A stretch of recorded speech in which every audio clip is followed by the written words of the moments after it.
Для формирования листьев фиалки на молде понадобится проволока в бумажной обмотке номер 28 или 26, клеевой стержень, молд лист фиалки, у меня он один, и замечательно, если у вас есть разные размеры, зефирный фоамиран и иранский фоамиран.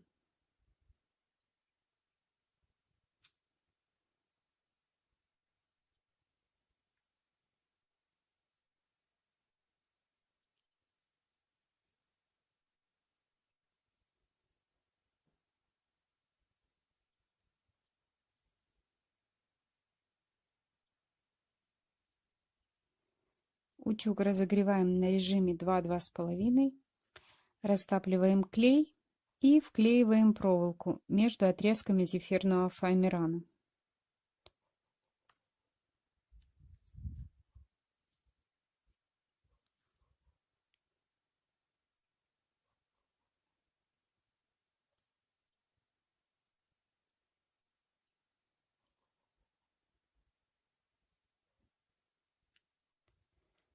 Располагаем молд, его нижнюю часть на фоамиране. Это будет изнанка, и со стороны зеленого фоамирана будет лицевая сторона листа.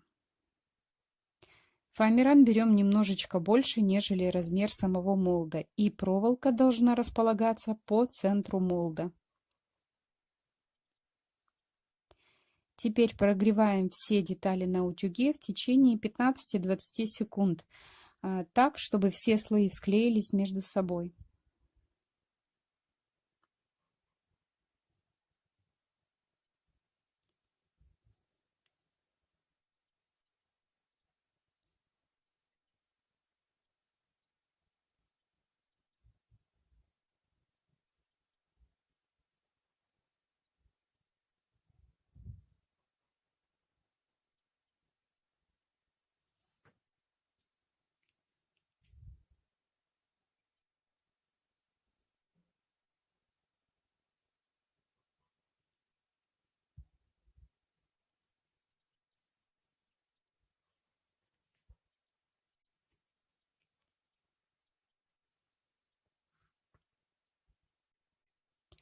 Приступим к вырезанию деталей.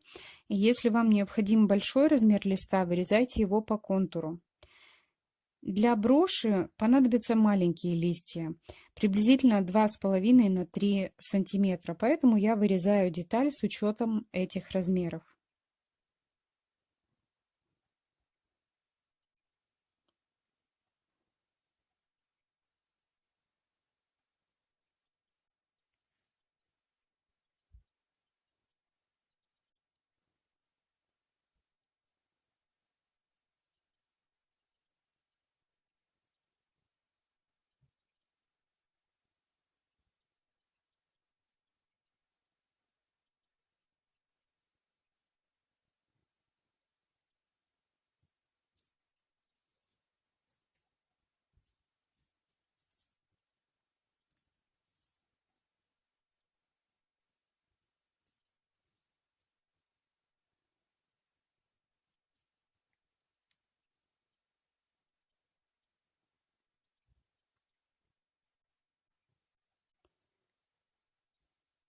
Край листка необходимо обработать. Прогреваем его снизу и слегка скругляем.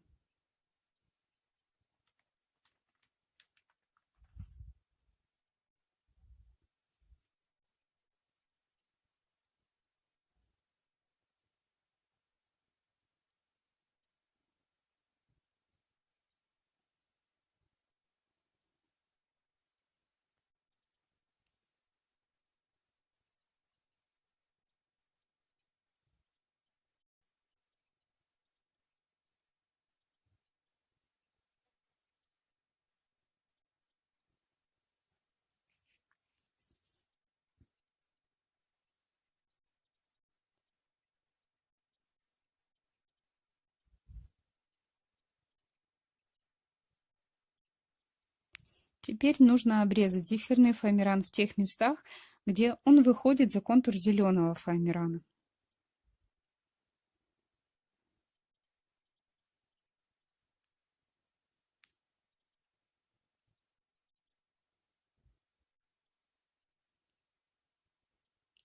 Масляной пастелью номер 241 прокрасим прожилки и слегка растушуем пальчиками.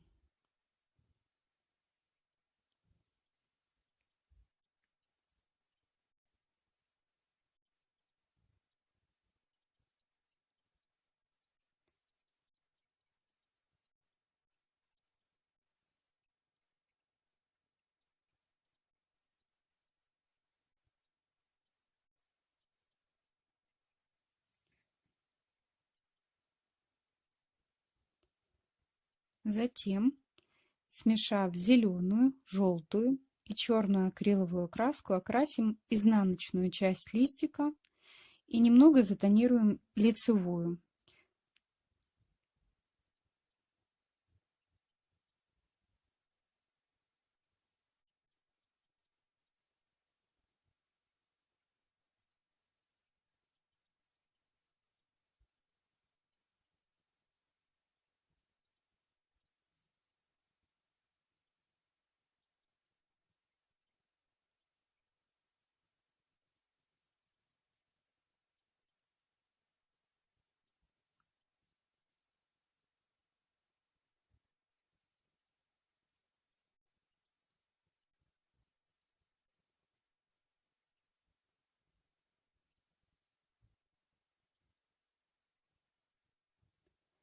При смешивании цвет должен быть немножечко темнее, нежели наш зеленый цвет фоамирана.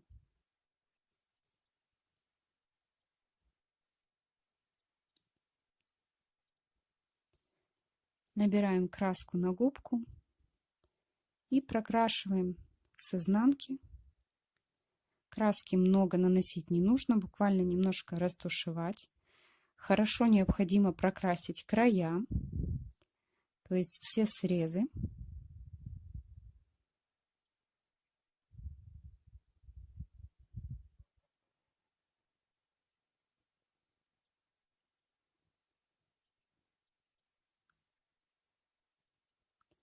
А также прокрасим лицевую сторону нашего листа. Больше красим к краям, чтобы они выглядели немножечко темнее, нежели центральная его часть.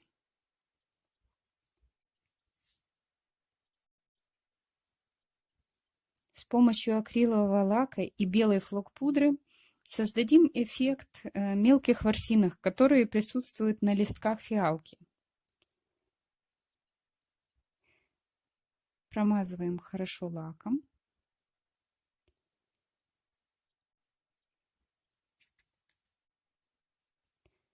Так как я делаю брошь, то изнаночную сторону покрывать флок-пудрой не буду. Если вы создаете интерьерную композицию, то покрывайте флок-пудрой и изнаночную часть листка. Теперь через сито распределяем флок-пудру.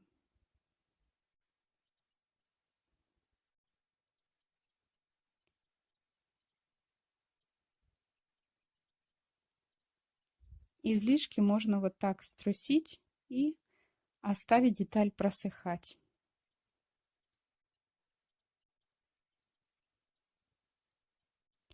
Займемся тычинками.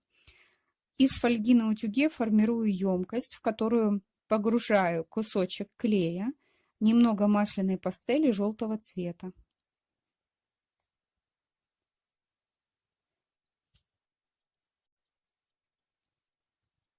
Затем беру любые тычинки с проклеенной твердой ниткой.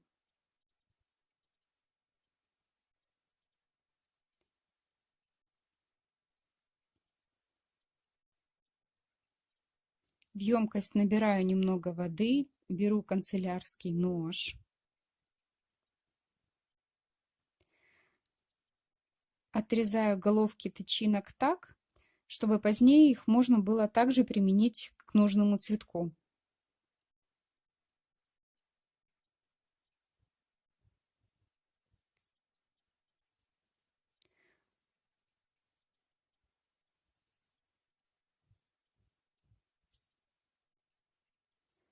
Упругую нитку обмакиваю в растопленную массу и прокручиваю деталь, формируя небольшую каплю. Затем даю массе немного остыть. Чтобы не ждать долго, можно окунуть в воду. И канцелярским ножом продавливаю посередине выемку.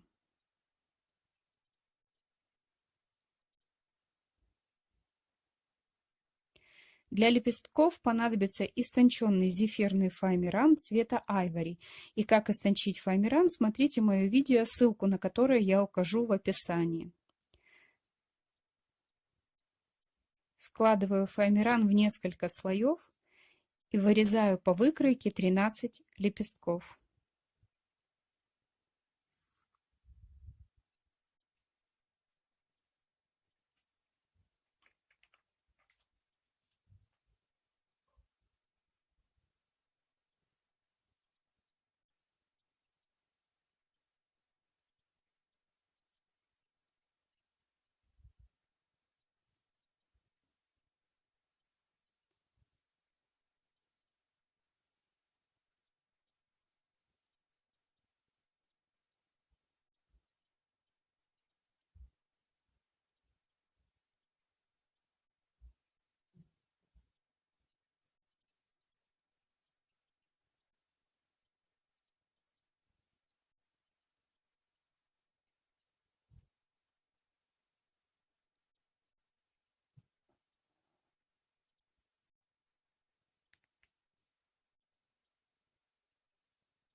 На краях каждого лепестка формируем изгибы. Это можно делать с помощью утюга, который разогреваем на максимальную температуру. Прогреваем край лепестка и делаем такую волну.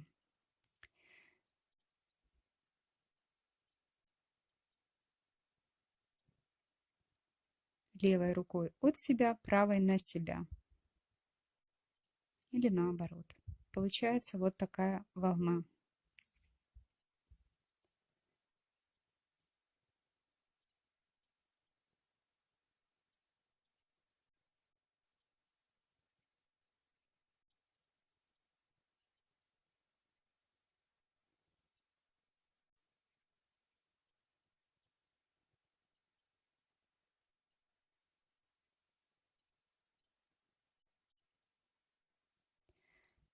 Этот же процесс можно сделать с помощью зажигалки, когда короткими секундными касаниями пламени прогреваем край и тут же формируем изгиб.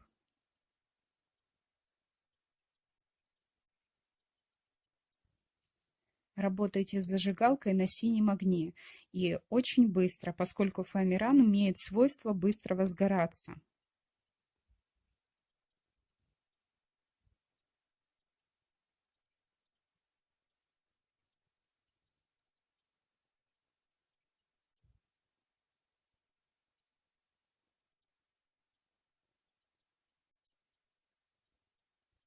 После обработки края перетираем лепестки, создавая складки.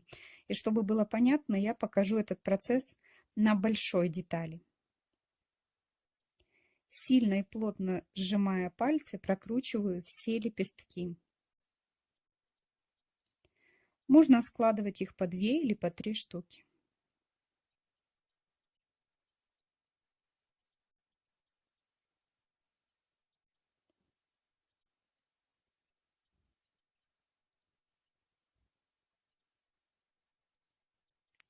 Теперь собираем 3 тычинки. Высота у них должна быть одинаковой. И подклеиваем на проволоку.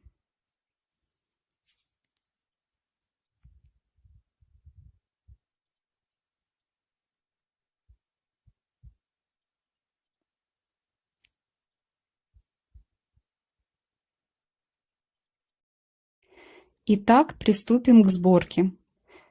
Клей наносим сразу под головками тычинок. И первый ряд формируем из 3 лепестков.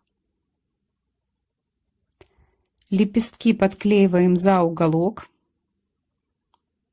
плотно прижимая к стеблю.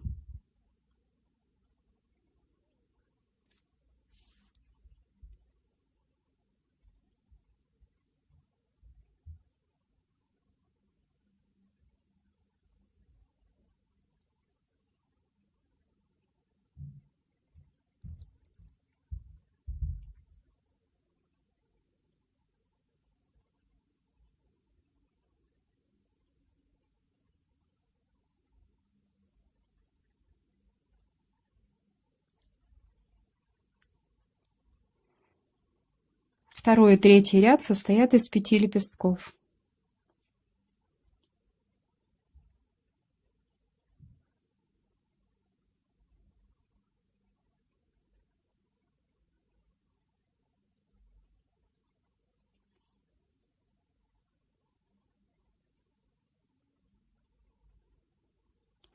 Старайтесь не набирать много клея, чтобы ваша работа выглядела аккуратно.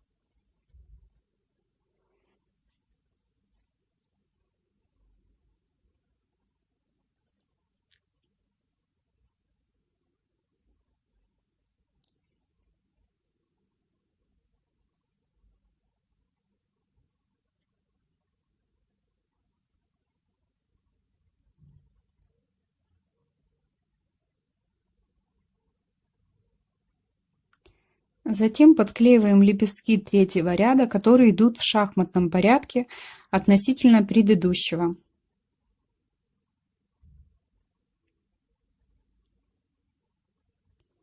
Чтобы клей, который вы растворяете на утюге, не испарялся быстро и не дымил, включайте утюг на режим 2 и не больше, потому что при большем режиме клей начинает дымить, и это не очень приятно в работе.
Истонченный зефирный фоамиран зеленого цвета складываем с листом бумаги так, чтобы дырокол не рвал фоамиран.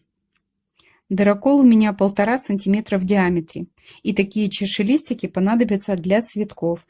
У меня цветов 3, значит и чашелистиков понадобится 3 штуки.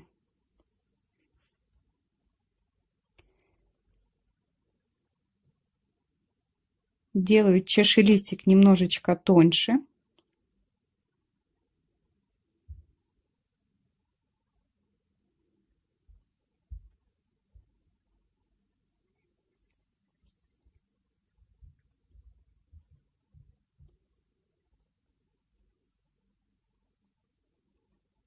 По центру делаю отверстие. Чтобы нитки тычинок не мешали чашелистику подняться к цветку, обматываем стебель тейп-лентой.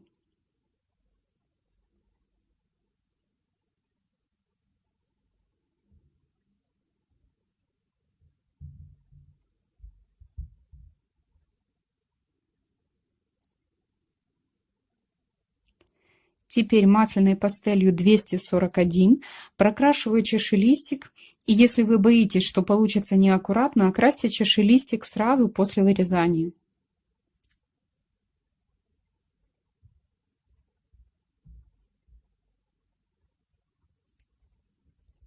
Затем необходимо подклеить чашелистик в нескольких местах.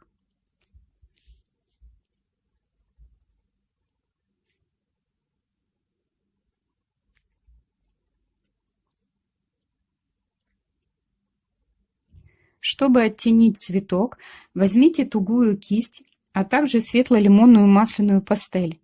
Наберите немного краски и пройдитесь у основания лепестков, то есть ближе к середине.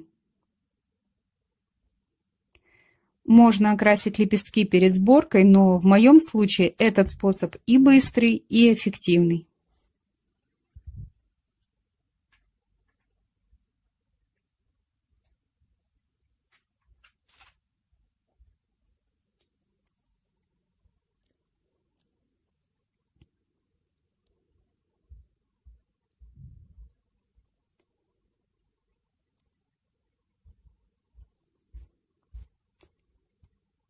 Теперь окрасим лепестки легким розовым оттенком. Для такого окрашивания я взяла сухую пастель, пудровый оттенок, а на края лепестков понадобится более темный цвет.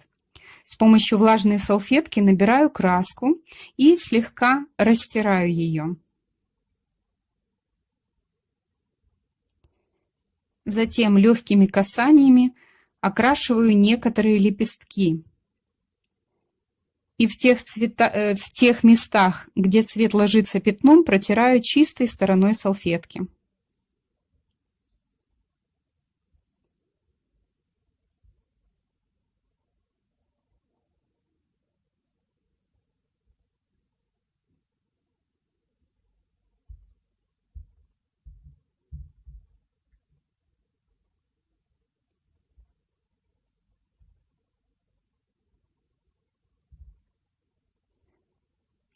Чтобы сделать красивый яркий акцент на краях лепестков, набираю цвет темной пастели и слегка касаюсь выбранных лепесточков и только их края.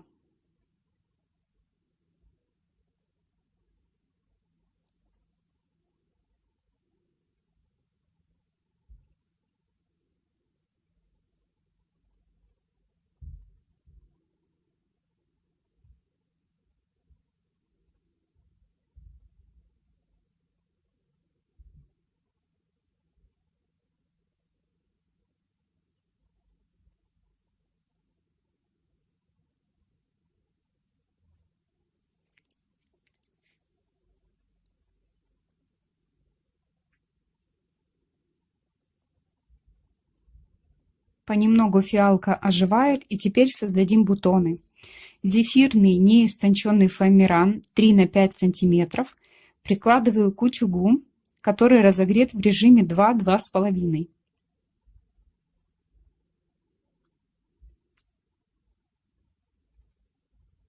Прижимаю губкой и, подхватывая уголком губки, скручиваю рулон диаметром полсантиметра.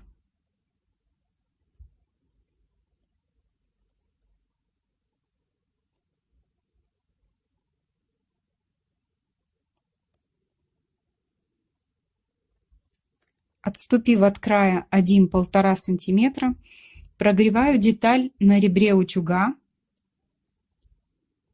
и перетираю между пальцами.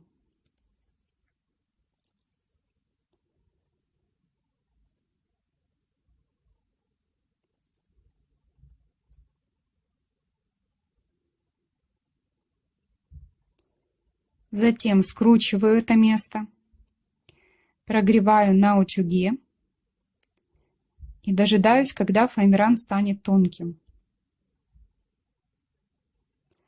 Затем отрезаю все лишнее.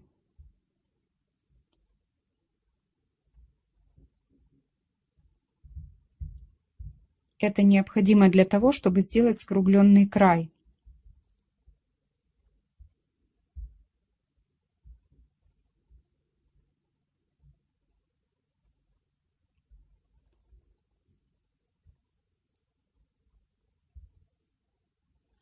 Далее с помощью ножниц или канцелярского ножа делаю 5 бороздочек на фоамиране. Сначала прогреваем, а затем продавливаем бороздочки.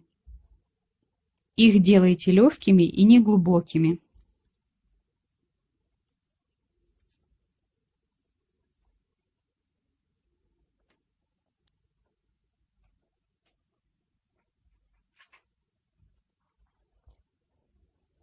Отступив от верхней части детали 5-7 мм, снова прогреваем и скручиваем деталь, чтобы придать ей скругленность.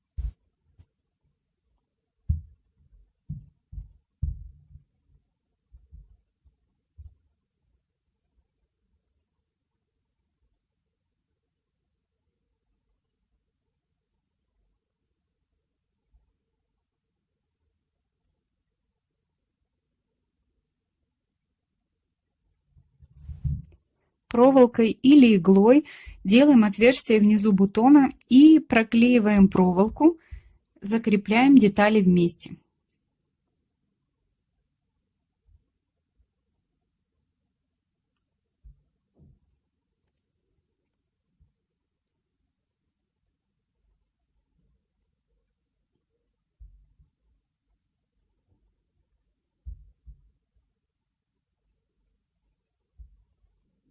Бутон также нужно оттенить темной масляной сухой пастелью.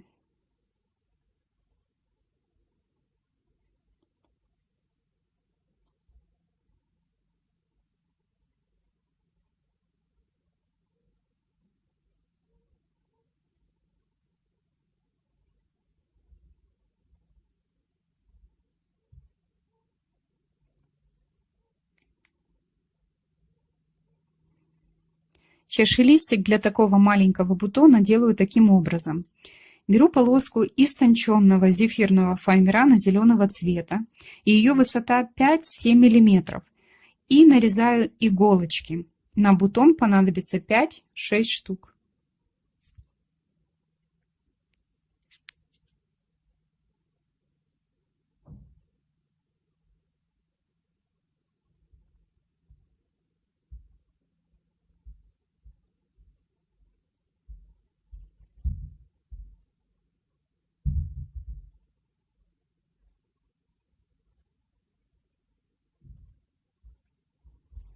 Клей наношу в самом низу и креплю полоску к проволоке сразу под бутоном.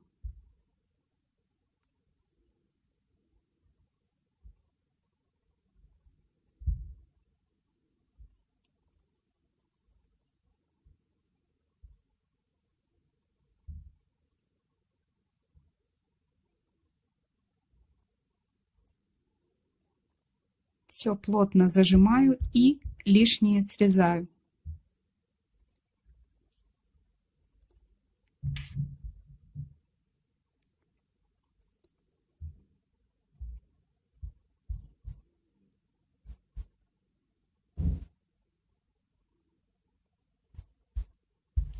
Если место склеивания было очень толстым, так как вы нанесли много клея, растопите это на ребре утюга и пальчиками прокрутите.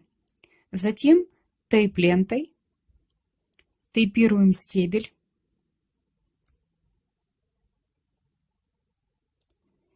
И снова прокрашиваем масляной пастелью 241.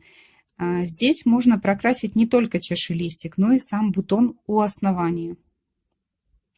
Чудо-блеск, который прекрасно подходит и для других цветов, поэтому советую обзавестись этим порошком.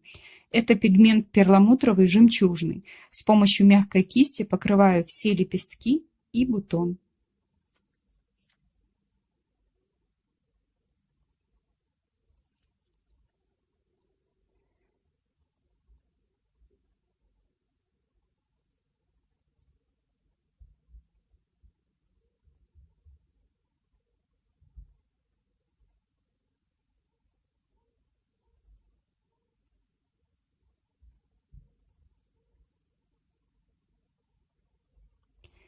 Минус этого пигмента в том, что большая его часть осыпается, но какая-то часть останется на цветке, и вы сможете ее рассмотреть при помощи дневного света, солнечных лучей, либо даже при лампе. При такой сборке композиции и фиксации ее на брошь необходимо закрепить тейп-ленту под застежкой крепления. При этом тейп-ленту также перерезаем повдоль. Делаем несколько тугих оборотов и закрепляем первые элементы. В данном случае это бутоны.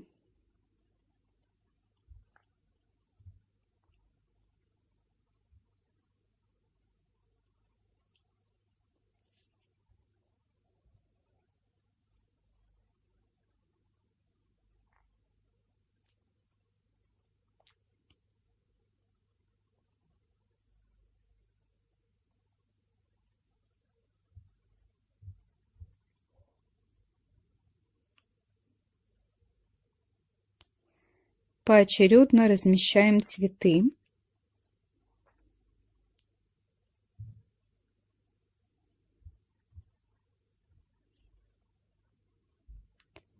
Тейпируем туго, то есть не забываем подтягивать тейп-ленту.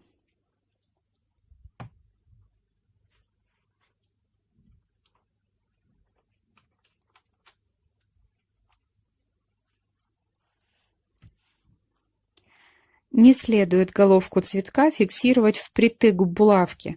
Оставьте зазор стебля около 1–1,5 см, чтобы цветок можно было повернуть в нужную сторону. Если у вас оборвалась лента, как в моем случае, воспользуйтесь следующим отрезком, так как тейп-лента замечательно фиксируется на предыдущем слое.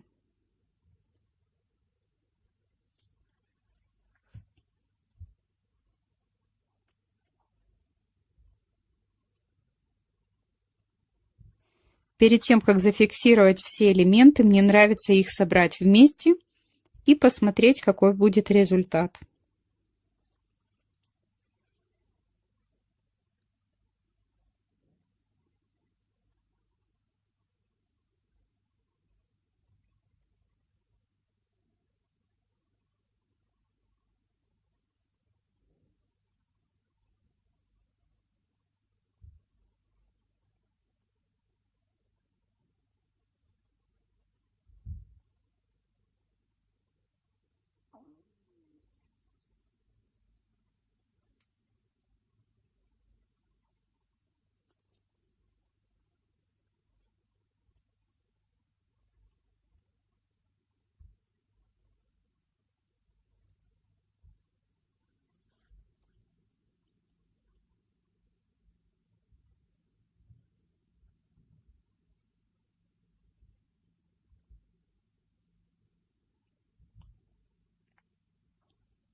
Листья можно закрепить вместе, и дальше воля вашей фантазии.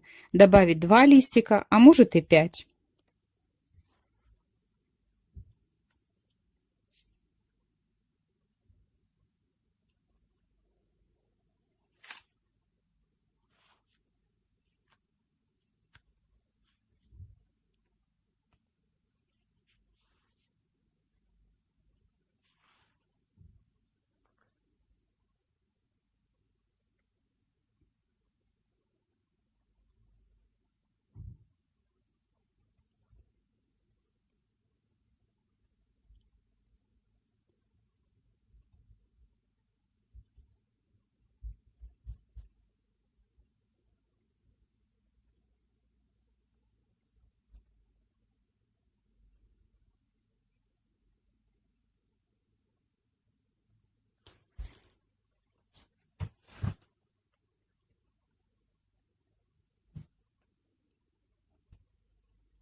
Когда мы приближаемся к нижней части броши, необходимо сделать плавный переход, максимально закрывая всю проволоку.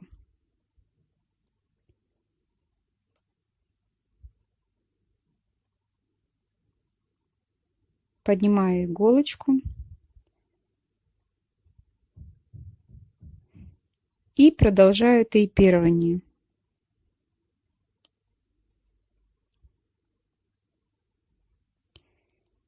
Теперь можно отрезать всю лишнюю проволоку.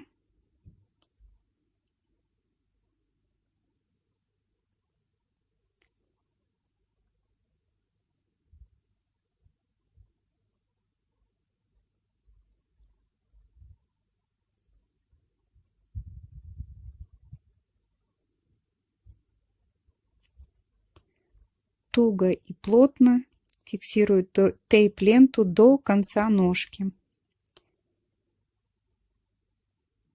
Затем, поменяв угол намотки, проматываю тейп-ленту вверх до основания листьев. Остаток ленты отрываю.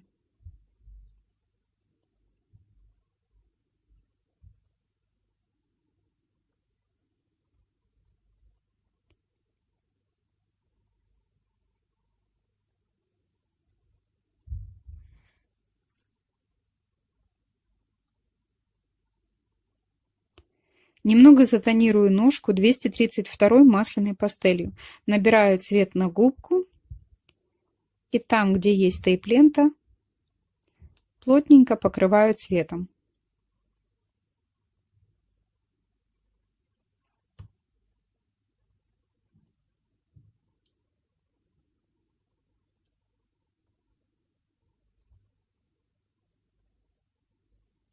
Так как тейп-лента имеет свойство рассыхаться, ее необходимо зафиксировать акриловым неглянцевым лаком.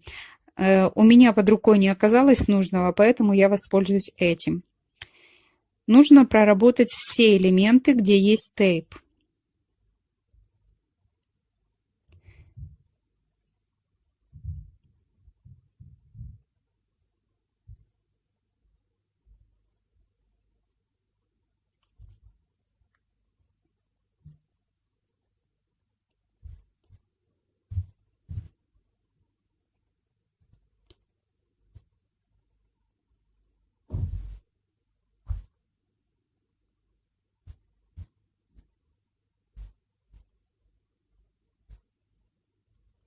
Также прокрасьте бутоны.